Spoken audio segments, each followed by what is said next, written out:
예, 안녕하세요. 방금 소개받은 김용우라고 합니다. 제가 오늘 설명드릴 거는 이제 디지털 헬스케어 분야의 어떤 동향하고 인허가 그 절차를 좀 말씀드릴 텐데요. 전에 발표하신 두 분은 이제 인더스트리 쪽 트렌드를 많이 말씀하셨는데 저는 이제 딱딱한 규제 쪽 관련해서 좀 말씀드린다 보니 그 내용이 좀 딱딱할 것 같습니다. 발표 순서는 이런 식으로 하겠고요. 아시는 것처럼 이제 디지털 헬스케어 분야는 이제 과거의 올드한 의료기기하고 많이 변화가 있습니다. 그래서 보시는 것처럼 일반 공산품의 IoT 기술이 접목돼가지고 새로운 이제 디지털 헬스 영역을 개척하는 부분도 있고요. 기존에 이제 스마트폰에 그 포팅이 돼서 동작이 되는 어플리케이션 같은 그런 것도 있고 또 이제 인공지능이나 아까 말씀드린 어떤 그 CAD 시스템, 뭐 어떤 진단 지원하는 시스템 이런 것들도 도입되고 있습니다. 그래서 정부는 크게 이런 디지털 헬스케어는 크게 네 가지로 분류가 되지 않을까라고 생각을 많이 했고요. 첫 번째가 이제 말씀드린 스마트 헬스케어 분야, 그리고 두 번째가 빅데이터 분야, 그리고 세 번째가 유전자 분석 분야, 그리고 네 번째가 맞춤형 3D 프린터 같은 걸 이용한 맞춤형 의료기기 분야 이렇게 도입될 거라고 판단을 하고 있습니다. 그래서 이 정부 동향은 이런 디지털 헬스케어 분야에 맞춰서 계속 가이드라인이나 지침을 개발하고 있고요. 그런 지침을 통해서 그 인더스트리 쪽에서 빨리 허가나 인증 이런 것 절차를 받을 수 있도록 가이드를 하고 있습니다. 여기서 보신 것처럼 이제 시약처 같은 경우에는 모바일 의료용 앱 관련된 가이드라인, 그리고 웰리스 제품에 대한 가이드라인, 그리고 이제 원격 의료가 가장 뜨거운 이슈긴 한데 원격 의료에 대한 가이드라인, 그리고 3D 프린터를 이용한 맞춤형 의료기기에 대한 가이드라인, 그리고 이제 NGS라고 해서 유전자를 분석하는 그런 기기에 대한 가이드라인, 그리고 최근에는 빅데이터하고 인공지능을 이용한 어떤 의료기기에 대한 가이드라인 이런 것들까지 다 발표를 하고 있습니다. 그래서 어떤 인더스트리에서 이런 제품을 이용해가지고 개발을 한다고 하면 이런 가이드라인을 꼬박꼬박 읽어보셔야 어떤 규제 대상인지 아닌지를 명확하게 아실 수 있다는 얘기입니다. 그러면 이제 이렇게 규제 대상이라고 정리가 됐을 때 이제 그 규제 범위 안에서 인증이나 허가라는 절차를 받게 되는데요. 그런 절차는 아시는 것처럼 제품 기획부터 시작해가지고요. 최종 생산 그리고 판매까지 많은 단계에서 규제가 적용되고 있습니다. 아시는 것처럼 이제 시판 전에서는 그 의료기기라고 디지털 헬스케어 분야로 적용이 되게 되면 의료기기 규제를 받게 되는데 그 의료기기 규제는 제품 기획부터 생산까지 모든 단계에 대해서 절차하고 문서하고 기록하도록 요구하고 있습니다. 그래서 이런 것들을 이제 제조 및 품질 관리 기준을 적합하게 제조를 해야 된다라고 하고 있고요. 이 의료기기가 이렇게 규제가 심한 거는 그 사람한테 쓰다 보니 그 안전하고 유효하게 설계가 되고 그런 제품이 계속 품질 관리가 유지돼야 된다는 기준으로 이렇게 규제가 적용되고 있다고 보시면 됩니다. 그래서 기본적으로 이제 국내에 이런 제품을 이제 그 판매하기 위해서는 기본적으로 세 가지 라이센스를 받으셔야 됩니다. 첫 번째가 이제 비즈니스 라이센스에 대한 부분이고요. 두 번째가 제품에 대한 프로덕트 라이센스.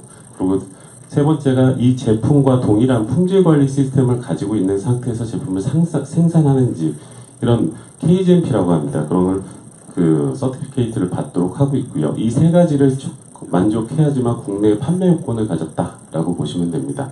그리고 이제 김치영 원장님께서 말씀하신 것처럼 이렇게 판매 요건을 가졌다 하더라도 시장에 판매를 하려고 하면 그 복지부에서 수가라는 걸 받도록 하고 있습니다.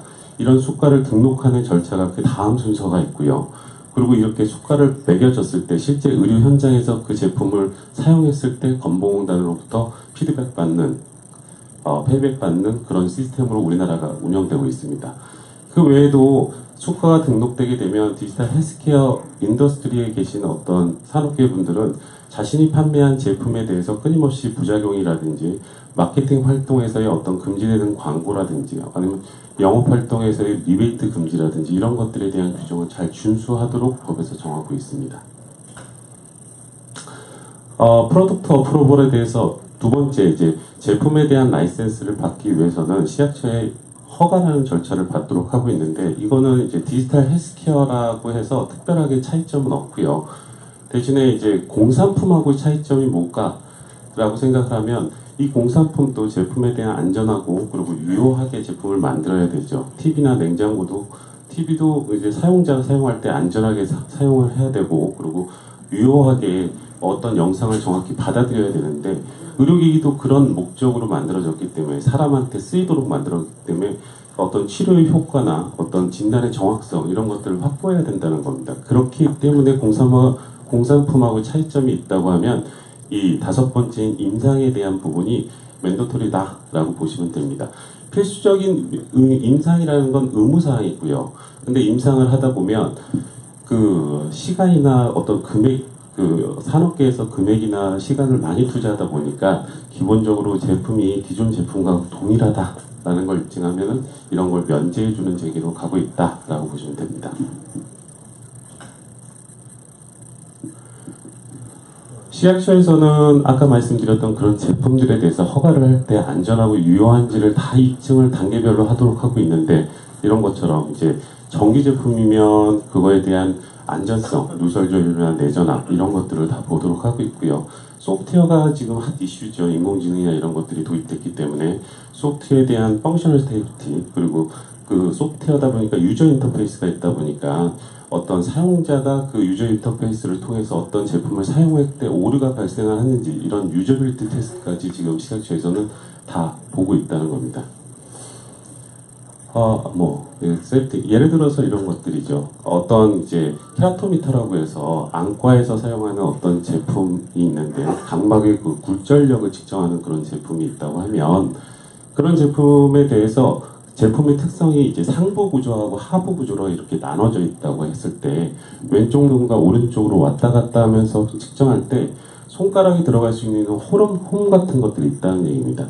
그런 것들을 이제 식약처 인허가 과정에서 이 홈으로 인해서 발생할 수 있는 리스크가 있다고 하면 이 홈 자체를 막으라고 하고 있고요. 이런 인허가 과정에서 이런 홈을 막지 않았다고 하면 허가 자체를 안 해주는 시스템으로 우리나라는 계속 운영되고 있다고 보시면 됩니다. 또 하나는 우리가 복강경 수술을 할 때 코가 넓적한 그 정극, 시저 같은 가위 같은 걸 이제 뱃속에 집어넣게 되는데 이런 제품은 다 멸균한 제품들입니다. 근데 멸균할 때 이 멸균 후에 포장을 이렇게 했다고 하면 이 포장지에 그 최종 사용할 때 찢는 방향이 어디냐 이런 것들도 식약처에서 보도록 하고 있다는 얘기입니다. 그래서 이 찢는 방향이 만약에 코의 앞자리라고 하면 의사가 이제 장갑으로 앞을 잡고 그걸 다시 뒤집어서 다시 뱃속에 집어넣는 그런 리스크가 발생할 수 있기 때문에 허가 시점에서 이 포장지에 대한 상태, 이 유저빌리티 테스트라고 하는데 그런 것까지 허가 시점에 보고 있다라고 보시면 될 것 같으세요. 그리고 소프트웨어에 대한 부분도 아까 이제 소프트웨어 개발을 하게 되면 코딩이라는 걸 되게 많이 합니다. 프로그램을. 그 프로그램 자체가 그 시스템이 커다랗게 있고 디지털 헬스케어 분야에서 뭐 시스템이 커다랗게 있다고 하면 그 시스템에 대해서 작은 단위까지 분석을 해가지고 그 각 분석된 그 유닛 단위별로 소프트웨어에 대한 검증을 요구하고 있습니다. 식약처에서는. 그래서 개별 어떤 펑션에 대해서 그 펑션 자체가 인풋이 있고 아웃풋이 있다고 하면 그 인풋과 아웃풋을 거치기 위한 중간에 알고리즘이나 펑션이 있지 않습니까? 그것들이 제대로 검증이 되는지. 그래서 보통 이제 그런 것들을 블랙박스나 화이트박스 형태로 해서 검증을 하도록 하고 있는데 그 블랙박스나 화이트박스를 자사해서 제대로 검증을 했는지 이런 것들을 식약처 인허가 과정에서 다 보도록 하고 있다는 얘기입니다. 그리고 이제 마지막 단계에서 임상 자료를 통해서 그 검증하도록 하고 있고요. 그래서 이 제품 자체가 그 보통 의료기기 같은 경우에는 임상할 때 그 비교군과 대조군을 가지고 실제적으로 임상을 하도록 하고 있는데 그 비교군 자체가 선정할 때 이 기준이 적합한지 그리고 환자군 대조군에 대한 선정 기준 그리고 제외 기준 탈락 기준 이런 것들이 적합해서 최종 유효성을 확보하고 있는지 이런 것들을 최종 보고 그리고 적합할 경우에 식약처에 인증을 한다는 얘기입니다.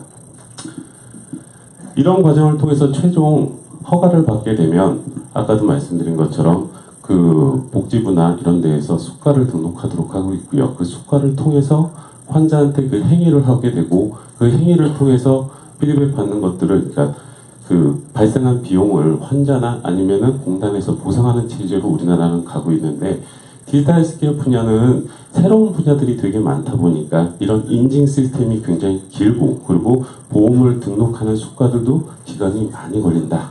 그리고 이런 인증 과정에서 가장 중요한 거는 의무 분야이기 때문에 임상이 되게 중요하고, 그 임상에 대한 유효성을 밝히는 데 있어서 오랜 시간과 또 그리고 오랜 비용이 많이 발생할 수 있다라고 보시면 될 것 같으세요. 예. 이 뒤에 이제 인공지능 관련해서 식약처가 이제 발표한 가이드라인을 좀 요약해서 좀 넣어놨는데, 그거까지는 디테일하게 할 필요는 없을 것 같고요. 식약처 규제, 그리고 복지부 규제, 그리고 심평원 규제, 이런 과정을 거쳐야지만 비즈니스에 있어서 최종 그 수익을 발생할 수 있다, 이렇게 이해를 하시면 될 것 같습니다. 예, 이것으로 마치도록 하겠습니다.